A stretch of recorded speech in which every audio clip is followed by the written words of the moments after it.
네, 이제 질의응답 시간을 가지도록 하겠습니다. 저희들이 오프라인으로 포럼을 할 때에는 청중분들로부터 질문을 받는데 오늘은 사전에 취재 기자분들로부터 관련 질문을 받았습니다. 여러 질문이 있었는데 시간 관계상 다 다루기는 어려울 것 같고요. 제가 발제자당 2가지 혹은 3가지씩 취합해서 질문을 드리도록 하겠습니다. 먼저 주원 실장님부터 발제 순으로 제가 질문을 드릴 텐데요. 물론 발제자분께 드린 질문이기는 하지만 다른 발제자분들도 들으시다가 추가하고 싶은 내용이 있으시면 말씀하시는 것 환영합니다. 자, 질문 드리겠습니다. 첫 번째, 주 박사님. 트럼프 당선 이후에 나타난 우리나라의 트럼프 패닉에 대해서 어떻게 평가하고 전망하시는지 하는 질문입니다. 트럼프노믹스가 본격화되면 정말로 내년도 우리나라 경제 성장 전망은 나쁘면 몇 %까지 떨어질 것인지, 그리고 어떤 산업 분야가 가장 충격을 받을 것인가요? 하는 것이 첫 번째 질문입니다. 네, 우리가 트럼프가 옛날에 집권했던 2017년, 18년, 19년, 2020년의 상황을 좀 되짚어보면, 네. 우리는 그때 이제 트럼프에 대해서 무지했는데, 네. 지금은 좀 많이 알고 있죠. 물론, 그때 했던 거를 똑같이 할 거라는 보장은 없지만, 대충 스토리는 우리가 이제 생각을 할 수 있는 부분이고, 그때 이제 2017년이 취임 첫 해고요. 2018년 8월경부터 이제 중국에 대해서 관세를 인상을 했고, 그게 2019년 뭐 여름쯤 마무리가 됐는데, 그러니까 만약 관세 인상을 했다면 2019년에 어떤 경제 지표의 변화가 나와야 되겠죠. 네. 나왔습니다. 세계 경제 성장률과 그다음에 글로벌 교육 증가율이 2018년에 비해서 2019년에 확 떨어졌고, 네. 우리나라 경제 성장률은 약 1%포인트가 빠졌습니다. 네. 그리고 우리 수출은 2018년만 해도 플러스가 나왔는데 2019년에 갑자기 마이너스가 나왔습니다.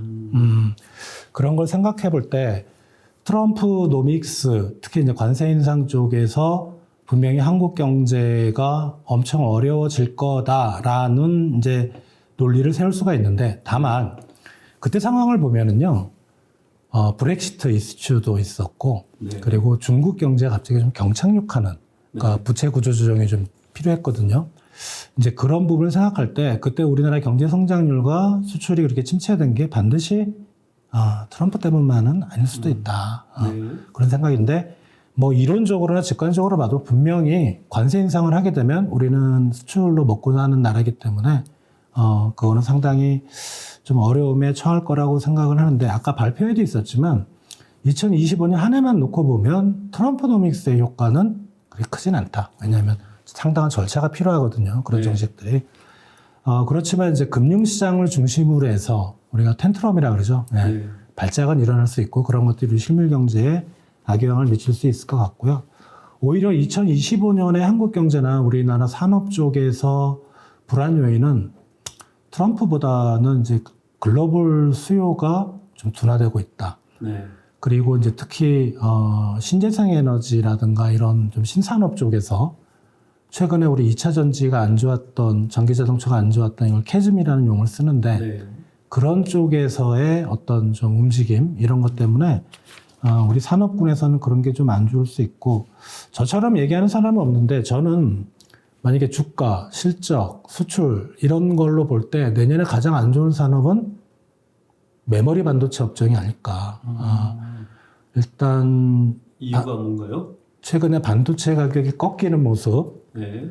물론 AI 쪽은 좋지만 그 반도체 가격은 제 경험에 의해서지만 가격이 한 번 꺾이면 한참을 내려가더라고요, 사이클이. 네. 물론 뭐 AI 쪽에 또 수요가 늘어나면서 메모리 반도체가 다시 또 수요가 늘 수는 있지만, 경험에만 근거하면 내년 한 해는 오히려 메모리 반도체, 그러니까 뭐 HBM이라든가 파운드리 이런 쪽 말고요, 메모리 반도체 사업 쪽은 좀 어려움을 겪지 않을까 그렇게 생각을 해봅니다. 네, 이 부분은 우리 시청자분들께서 굉장히 관심이 많은 부분이 아닐까 싶습니다. 삼성전자가 이제 가격이 바닥을 치고 이제는 올라가지 않는가, 또 실제로 이제 자사주를 매입하겠다라고 선언한 이후에 좀 반등하고 있는데, 메모리 반도체가 중장기적으로 계속해서 그 가격이 더 다운된다. 이러면 삼성전자 주가도 그렇게 뭐 자사주를 구입한다고 해서 매입한다고 해서 그렇게 지속적으로 올라갈 수 있을까 하는 우려가 생기지 않을까요?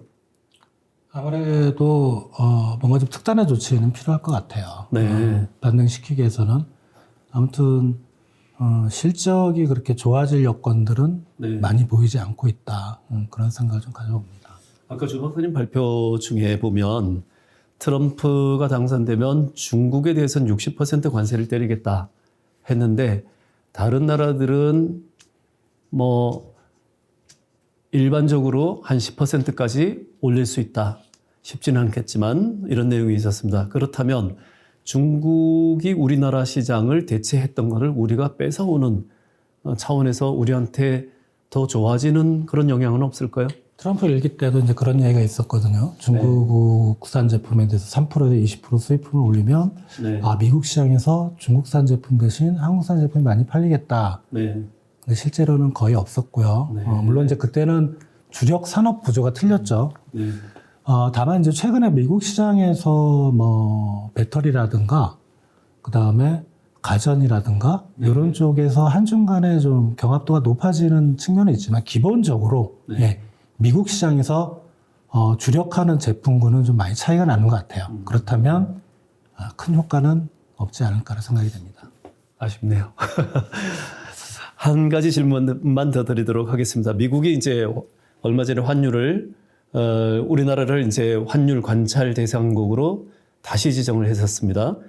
그런데 그렇다는 얘기는 결국 한국 원화 가치 너무 떨어뜨리지 마라 라는 경고로 보이는데요. 근데 내년도 수출은 그렇게 썩 좋아질 것 같지 않고 또 트럼프 정부 들어와서는 더 나빠질 수 있다라는 전망이 우세합니다. 그렇다면 이게 이제 우리나라 원화 가치는 더 떨어지는 환경을 맞게 될 텐데 이 두 가지가 서로 상충하는 영향을 미칠 것으로 보입니다. 주 박사님은 향후 환율 방향 어떻게 보시는지요? 일단은 교과서에서 환율이 올라가면 수출이 잘 된다. 가격 경쟁력 때문에. 그게 우리 이제 7, 80, 90년대 얘기라면은 그 얘기가 맞습니다. 우리나라한테. 근데 지금은 우리 제품이 가격 경쟁에 의존하는 그런 비중은 많이 좀 줄었고, 줄었고, 그만큼 뭐 레벨이 높아졌다고 얘기할 수 있는데, 만약에 이제 환율이라면 뭐 지금만 올해 내년 작년 보면 1,300원, 1,400원 막 이랬잖아요. 네. 올해 수출은 한 9% 플러스 나오는데 작년에 어려웠단 말이죠. 그 환율로 수출이 갑자기 이렇게 안 좋았을 리는 없은 거죠. 그러니까 어떻게 보면 환율의 영향을 안 받는 거고, 두 번째는 우리 입장에서 미국 시장이 수출 시장 차지하는 비중이 높기 때문에 중요하지만, 물론 우리나라 원화 약세폭이 더 크긴 하지만 미국 시장을 뭐 20%라고 봤을 때 나머지 80%는 원달러 환율하고는 상관이 없는 거죠. 그 나라 통화하고의 가격이기 때문에 그렇다면 크게 우리가 뭐 환율이 좋아져서 환율이 더 올라가서 내년 수출이 좋아질 거다. 이거보다는 실제 수요, 시장의 수요, 그러니까 더 나아가면 글로벌 경제가 어느 정도 성장하느냐, 그거에 더 영향을 받는다고 보시면 될 것 같습니다. 결국은 무역의 영향보다는 글로벌 시장 전체 또는 금융시장의 영향이 더 클 것이다 이렇게 보시는군요. 네, 알겠습니다. 김일구 소장님한테 그러면 그 다음 문제 좀 질문 좀 드리도록 하죠. 인플레이션이 공급 요인으로 발생하는 경우에 금리 정책의 효율성이 떨어진다. 그래서 금리 하락에 대한 기대를 그렇게 크게 가질 필요 없다라는 내용으로 이제 말씀을 하셨어요. 정말로 그렇다면 금리 하락이 제한적으로 될 수밖에 없을 것 같은데, 그 부분이 조금 시장에서는 우려하는 부분이지 않습니까? 우리 전체적으로 우리 금리를 빨리 더 떨어뜨려야 된다라는 것이 이제 KDR을 비롯한 주요 기관들의 주장입니다. 그런데 그게 큰 영향이 없다라고 말씀하시면 이게 조금 어떻게 이해를 해야 될지요? 글쎄요. 그러니까 우리가 오랫동안 사실 굉장히 낮은 금리에 살다가 금리가 갑자기 높아지니까 이제 한국의 경우는 내수가 굉장히 급격하게 악화가 됐어요. 그래서 우리 경제가 지금 금리를 버티기는 상당히 어려운 거 아니겠는가. 이걸 유지해 나가기. 왜냐하면 그 낮은 금리에서 가계 빚이 너무 많이 늘어난 거죠. 이걸 이제 이자를 내고 나면 소비가 위축될 수밖에 없고 너무 그런 구조를 갖고 있는 것 같아요. 근데 이게 우리의 사정이긴 합니다만 미국의 사정하고는 너무나 판이하게 달라서 미국은 그 저금리 구간에서도 가계부채가 그렇게 증가하지 못했단 말이죠. 그거는 이제 그 나라하고 우리나라하고의 어떤 제도의 차이 때문에 그런 것 같아요. 그래서 우리 상황을 보면 금리를 많이 낮추는 게 맞을 것 같은데, 근데 우리가 미국 금리를 생각한다면 금리를 그렇게 낮추기 어려운. 제가 볼 때 미국은 그런 것 같아요. 그러니까 그 지난 한 10년 동안 금리가 낮은 시기가 굉장히 좀 특이한. 미국 경제는 기본적으로 성장의 동력이 생산성에서 나오고 근데 그 생산성이 없던 시기가 지난 2010년 요때 이제 한 10년간 있었는데 그때만 특이하게 극단적인 저금리 정책을 썼던 것 같아요. 그러니까 지금도 생산성 향상이 나오기 때문에 뭐 금리는 4, 5% 정도, 뭐 그 정도는 충분히 감내 가능하다라고 하는 게, 물론 지금 뭐 미국의 부동산 시장이나 많이 둔화가 되고 있긴 합니다만, 그게 미국 전체 산업에서 따져보면 사실 그쪽이 둔화가 되고 그쪽에서 뭐 파산이 많이 일어난다고 하더라도, 은행이 또 파산이 일어나지가 않아요. 은행하고 이쪽하고는 단절 그 관계가 많이 끊어져 있는 상태입니다.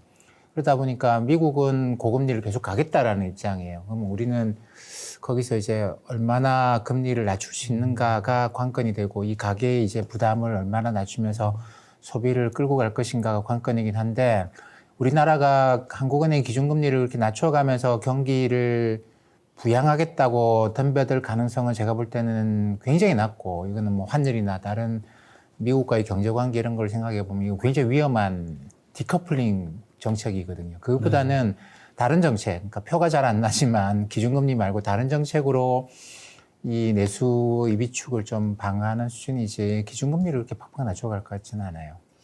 결국 말씀을 들어보면 미국하고 우리하고 생산성이 다르기 때문에 미국은 현재의 금리 수준을 감내할 수 있다. 근데 우리는 생산성이 미국만큼 높지 않기 때문에 사실은 경제적으로 어렵다. 그럼에도 불구하고 미국이 고금리를 혹은 우리보다 높은 금리를 유지할 때 개방된 금융시장을 고려하면 우리가 저금리 정책으로 하기는 상당히 제한이 크다. 그래서 다른 정책이 필요하다. 이런 말씀으로 들리네요. 아마 이 방송을 보시는 분들이 상당히 실망하시는 분들이 많이 있을 것 같은데, 그렇다면 자연스럽게 이제 금리 정책 말고 재정 정책 해서 팔러시 믹스, 즉 정책 조합을 지혜롭게 해야 된다라는 말씀을 이제 발표 때 강조하셨습니다. 그러면 우리한테 필요한 정책 조합 어떤 내용으로 구성이 돼야 할지 좀 설명을 부탁드리겠습니다. 미국하고 한국은 굉장히 다른 나라에 제도적으로 특히 금리와 관련해서는 굉장히 다른 나라인데, 이 저금리 구간에서 우리가 가계부채가 이렇게 폭발적으로 증가하게 됐고, 미국은 안 그런 게 기본적으로 모기지에 대한 제도가 다르거든요. 우리는 집에 대해서 대출을 해주는 나라고 LTV 이런 걸 중시하는 나라인데, 그러다 보니까 집값 올라가면 계속 대출을 많이 해줘요. 근데 미국의 모기지는 기본적으로 집에 대해 대출해 주는 게 아니고 사람에 대해서 대출해 주는 거예요.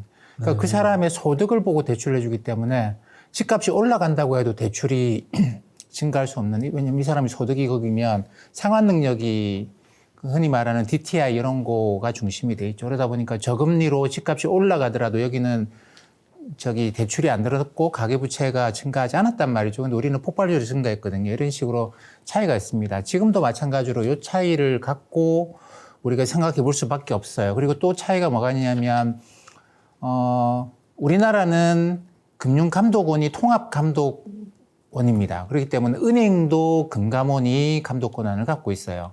근데 미국의 경우에는 은행에 대한 감독 권한은 연준이 갖고 있죠. 금리 정책도 연준이 하고, 그러니까 금리 정책과 은행 감독을 같이 하기 때문에 금리는 연준 빼고는 건드릴 수 있는 곳이 없습니다. 근데 한국은행이 기준금리를 움직이지만 금융감독은 금감원이 또 이제 은행을 감독하기 때문에 뭐 올해 나타난 현상입니다만 금감원이 이제 은행들을 뭐 압박을 하고 이래가지고 대출금리를 낮추고 이런단 말이죠. 그러니까 우리는 미국하고 달리 이게 중앙은행의 금리 정책만이 아니고 또 다른 방식으로, 그리고 우리는 기본적으로 지금 미국처럼 대출에 대한 규제를 일정하게 놓고 가는 게 아니고 매번 바꿔요. 지금도 대출을 굉장히 악재하고 들어가거든요. 그리고 은행에 대해서 이제 이게 신용도 이런 걸 측정하는 걸 굉장히 강화시켜 나가고 있는 단계인데, 그러다 보니까 은행이 대출을 줄이려고 이런저런 걸 상환하라 이런 압박을 좀 많이 하고 있는 건데, 요게 이제 감독 정책이겠죠. 네. 그러니까 재정 정책은 돈을 풀고 뭐 정부 돈으로 하는 건데, 그거 말고 또 이제 중앙은행이 갖고 있는 금리 정책이 있고, 근데 우리나라에는 그거 말고 또 규제 정책이라는 게 있어서 그 은행의 대출 증가 속도를 이제 정부가 움직일 수가 있고, 그다음에 은행에 대한 감독권을 이용해서 뭐 이게 대출이나 그러니까 대출 금리 이런 것들을 움직일 수 있기 때문에 이게 미국이 금리 안 낮추는데 우리가 억지로 한국은행 기준금리 낮춰가지고 뭘 하려고 하는 그런 행동은 제가 볼 때 굉장히 좀 우매한 거고, 다른 제도를 이용해서 거기서 충분히 할 수 있는. 그래서 가령 뭐 올해 같은 경우에도 집값이 많이 올라가니까 이게 대출 기준에 대한 속도를 굉장히 높여가지고 굉장히 빠른 속도로 대출을 줄여버렸단 말이죠. 근데 그것 때문에 제가 볼 때 사실 우리나라는 사람들이 이사를 안 하면 내수가 살아나질 않는 것 같아요. 왜냐하면 사람들이 이사할 때마다 다 바꾸잖아요. 그러니까 이사 안 하면 안 바꿔요. 내가 이 집에서 평생 산다. 그렇기 때문에 나는 가구나 이런 것들을 내 사이클에 맞춰서 해야지가 아니고, 한번 이사할 거야 언젠가, 그때가 되면 다 바꿀 거야 이런 거기 때문에 우리나라는 적절하게 이사가 일어나도록 해줘야지만 내수가 돌아간다고 저는 생각을 하거든요. 그래서 그게 돌아가게 하려 그러면 이거는 한국은행 기준금리를 하는 게 아니고 대출 규제에 대한 정책 이런 걸로 우리나라는 조절하는 게 맞다고 생각해요. 그래서 뭐 지금은 재정정책, 미국처럼 재정정책을 쓰기도 좀 여력이 없는 게, 경기 때문에 재정정책을 쓸 만큼의 여력이 없는 게, 이게 뭐 고령화나 이런 문제 때문에 그냥 시간이 지나면 자동적으로 늘어나는 것들이 너무 많아서 여기서 경기 진작을 위해서 또 쓴다고? 그러면 이게 나중에 어떻게 될지에 대해서 굉장히 좀 걱정들이 많아요. 그래서 이런 식의 경기 진작을 위한 재정 지출을 동원하는 것보다는 이게 규제 정책을 통해서 이게 속도 조절을 해 나가는 게 필요하지 않겠나 저는 생각합니다. 예, 상당히 어려운 문제인데 지금 우리와 미국 사이에서의 이제 금리 차이가 날 수밖에 없는 게 부동산 금융에 대한 제도적 차이, 그 다음에 또 은행 감독과 금리를 결정하는 기관의 정책적 일관성의 차이, 그리고 규제 정책의 차이, 이런 것들이 결국은 문제를 만드는 중요한 요인들이다. 이 중에서 정책 조합보다는 먼저 시행해서 우리 경제에 긍정적인 영향을 줄 수 있는 것은 결국은 규제 정책에서 나와야 된다. 이런 말씀으로 들리는데 제가 잘 요약했나요? 네, 그렇습니다. 그러니까 어느 날 갑자기 규제를 안 하겠다고 하는 것보다 위기 상황에는, 어려운 상황에는 그동안 해왔던 규제를 잘 다시 가다듬어서 이게 일단 좀 어려움을 지나도록 하는 게 맞지 않겠나 싶어요. 지금 갑자기 와서 규제 다 없애고 그러니까 한국은행 기준금리로 다 통일하겠다 이렇게 할 필요는 없는 거거든요. 그렇겠죠. 알겠습니다. 결국 금리를 가지고 우리 경제를 활성화시키기에는 상당히 제약이 있다. 그래서 거기에 대한 기대는 크게 하지 않는 것이 바람직하다라는 말씀으로 들립니다. 규제를 좀 더 지혜롭게 하는 것이 가장 현실적인 방안이 될 것이다라는 말씀을 주셨습니다. 우리 또 이제 세 번째 성동훈 박사님께 질문을 좀 드리도록 하겠습니다. 탄소 중립 정책이 이제 트럼프 정부가 들어서게 되면 전 세계적으로 물 건너갔다 또는 느려질 수밖에 없다. 라는 것이 이제 일반적인 의견입니다. 그렇지만 그럼에도 불구하고 지금 기후 위기를 생각해 보면 장기적으로는 세계 경제가 가야 할 길이 아닌가 싶습니다. 이럴 때 이제 결국 석유화학의 친환경 정책하고는 서로 이제 충돌하는 부분들이 많아서 장기적 수요는 감소할 것으로 보이는데 이미 이 부분은 확정된 미래다 이렇게 말씀하시는 분들도 있고요. 우리나라 석유화학 수요 앞으로 어떻게 전망하시고 거기에 대한 대책은 어떤 게 필요할까요? 말씀하신 것처럼 그런 친환경 정책 기조가 중장기적으로 가야 할 방향은 맞는 것 같고요. 궁극적으로 그렇게 갈 수밖에 없을 것 같습니다. 그래서 하지만 그 석유화학 제품 자체는 그 감소를 할 수가 있지만 그 화학 제품 수요 자체는 중장기적으로 계속 증가를 할 수밖에 없거든요. 그래서 이 원료 자체를 석유화학 원료를 쓰지 않는 대체 원료를 쓰는 방향으로 지금 대안을 찾아야 할 것 같습니다. 제가 아까 발표 중에도 언급을 한 부분인데요. 먼저 그 원료 측면에서 이 재생 가능한 원료로 좀 전환하는 방법을 고안을 해볼 수가 있습니다. 그러니까 기존의 그 석유나 가스 기반의 그 탄화수소 원료가 아닌 그 바이오매스를 기반으로 한 그 바이오 원료를 모색을 해본다던가 아니면 기존에 쓰던 그 플라스틱을 재활용하는 것을 원료로 사용할 수도 있습니다.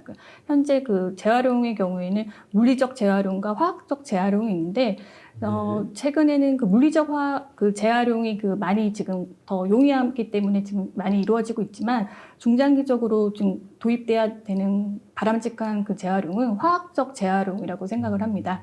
그래서 이걸 다시 그 고분자를 다시 원자 상태로 돌려서 분자 상태로 돌려서 계속 리사이클이 가능한 원료로 재활용하는 방법입니다. 그래서 이렇게 그 좀 약간 시간은 걸리겠지만 이런 재생 가능한 원료를 좀 개발하는 그런 연구가 필요할 것 같고요.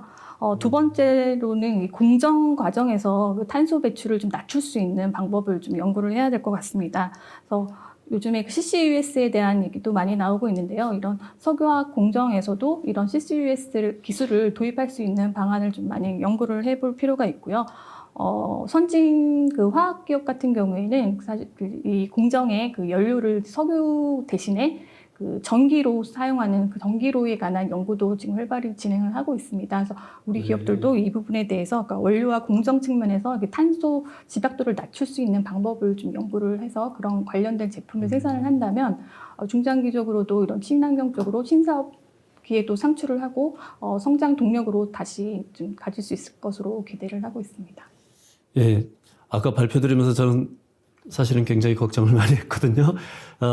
석유화학 수요가 장기적으로 이제 감소할 것 아닌가 했었는데 전체적으로 경제 성장이 되니까 석유화학 상품에 대한 수요는 늘어난다. 그렇지만 방식이나 생산 방식이나 또는 그 활용하는 방식에 있어서 친환경적으로 바꾼다면 꼭 그렇게 비관적인 것만은 아니다. 이렇게 말씀을 해 주신 거죠. 예, 다행이라는 생각이 듭니다. 트럼프와 관련된 질문을 안 드릴 수가 없어요. 트럼프 당선자가 원유 생산을 확대하겠다. 우리나라의 미국의 많은 그 셰일 오일들을 사장시키고 있는 것은 멍청한 짓이다. 이거를 다 파서 써야 된다. 이렇게 이제 노골적으로 얘기를 했습니다. 결국 그렇게 되면 유가가 하락할 것이라는 기대를 가져도 될까요? 그리고 이렇게 유가가 하락하면 이 석유화학 분야에도 좀 좋은 영향을 미치지는 않을까 이런 기대를 가지게 되는데 어떻게 생각하시는지요? 네, 그 트럼프 정부가 그 다시 그 화석연료 친화석연료 정책을 추진할 것이 가능성이 높아지기 때문에 말씀하신 것처럼 미국의 원유 생산이 증가를 하고 그에 따라서 유가도 하향 안정화될 것으로 지금 저도 생각을 하고 있고요. 지금 바이든 정부 때는 그 친환경 정책을 쓰는 따라서 미국에서 그 원유나 가스 수출 이익수가 그 사실 굉장히 정체되어 있었습니다. 사실 그 미국의 셰일 원유의 그 BEP 그 원가는 그 배럴당 64불에서 65불이거든요. 근데 2022년 이후에 굉장히 $80 이상의 고유가였음에도 불구하고 이런 원유 시추 리그수가 증가하지가 않고 오히려 2023년부터는 감소를 하고 있었어요. 그래서 네. 왜 유가가 보통 상승을 하면 시추 리그수가 늘어야 되는데 이런 바이든 정부의 친환경 정책 때문에 이런 영향으로 이게 증가를 하지 못하고 있었습니다. 근데 투자를 안 한 거군요. 그렇죠. 업스트림 부분에 투자를 하지 않았었는데 하지만 또 반전인 것은 미국의 원유 생산량이 그렇다고 줄어들지 않았습니다. 계속해서 증가를 했습니다. 그래서 이게 업스트림 쪽에 그 개발 투자는 안 했지만 그 생산 효율성을 늘리는 그 증진하는 데 등 투자를 많이 해서 같은 돈으로 더 많은 생산량을 뽑아낼 수 있게 되었습니다. 그래서 미국의 네. 원유 생산량이 계속해서 증가를 해서 지금 현재 1,300만 배럴 하루에 이상으로 지금 세계 제일의 원유 생산국이 미국이 있잖아요. 사우디보다 더 많나요? 네, 맞습니다. 네. 사우디는 또 지금 원유 감산을 또 하고 있어가지고 네. 한 300만 BD 정도 차이가 나고 있습니다. 그래서 바이든 정부 때 이런 친환경 정책을 썼음에도 불구하고 원유 생산이 계속 증가를 하고 있었다는 것이고요. 네. 지금 이제 트럼프 정부가 들어와서 그런 기존의 그런 환경 정책을 폐지를 하고 이런 화석연료 생산을 증진을 한다면 이게 업스트림에 대한 그 정체되었던 투자가 다시 증가를 해서 리그수가 증가를 하게 되면 지금 원유 생산 증가폭이 사실 더 가파라질 수가 있습니다. 네. 사실은 기존까지 전망을 했던 것은 앞으로는 이제 원유 생산 증가세가 둔화될 것이다 이렇게 예상을 네. 했었거든요. 왜냐하면 업스트림 투자가 너무 몇 년 동안 좀 안 돼 있었기 때문에요. 근데 사실 이게 다시 증가를 한다면 또 가시적으로 미국 원유 생산량이 늘 수 있기 때문에 전 세계적으로 유가 하향 안정화에 기여를 할 수 있을 것으로 지금 기대가 되고 있고요. 이렇게 될 경우에는 사실 그 납사를 가지고 석유화학 제품을 생산하는 국내 업체들의 경우에는 어쩌면 그 원가 절감 효과를 기대를 할 수 있을 것으로 봅니다. 네, 그나마 좋은 소식이네요. 트럼프가 들어와서 우리나라 경제가 상당히 문제를 많이 겪게 될 것이다 했는데 이 부분은 조금 긍정적인 부분도 있군요. 우리 아마도 휘발유 가격도 그렇게 되면 좀 내려가지 않을까요? 네, 그렇죠. 네, 빨리 좀 긍정적인 효과가 더 커졌으면 좋겠습니다. 이제 오늘 포럼 마무리해야 될 것 같습니다. 오늘 포럼을 통해서 세 분 전문가들로부터 2025년 세계 경제와 한국 경제 그리고 주요 경제의 변수인 금리 변화와 트럼프 시대 주목받고 있는 석유 화학 산업에 이르기까지 저희들이 자세히 알아봤습니다. 2025년은 자유화와 시장화를 근간으로 한 글로벌라이제이션 시대가 진영화와 자국 우선주의 시대로 급속히 이동하는 변화가 예상되는 시기입니다. 뿐만 아니라 세계적으로 고금리 시대가 저물고 저금리 시대로 진입할 것으로 예상되는 해이기도 합니다. 그렇지만 이러한 변화에 대한 예상은 지정학적인 변동 요인 그리고 각국의 국내 상황에 따라서도 달라질 가능성이 충분히 존재하고 있습니다. 이런 불확실성에 대비해서 경제 주체들이 할 수 있는 일은 발생할 수 있는 여러 시나리오들을 펼쳐놓고 이에 대비하기 위한 전략을 수립하고 또 적극적으로 대응하는 것이 아닐까 싶습니다. 이를 위해서 오늘 세 분의 전문가들을 모시고 시나리오 분석에 필요한 주요 내용들을 자세히 알아봤습니다. 오늘 발표와 토론이 2025년을 준비하고 있는 정부, 기업, 그리고 이 방송을 보시는 모든 시청자분들께 많은 도움이 되셨기를 기대합니다. 이제 마무리하도록 하겠습니다. 발제와 토론으로 지혜를 함께 나누어 주신 세 분 발표자분들께 진심으로 감사를 드립니다. 그리고 시청해 주신 여러분 고맙습니다. 더벨 경영전략 포럼 오늘 순서 여기서 모두 마치겠습니다. 감사합니다.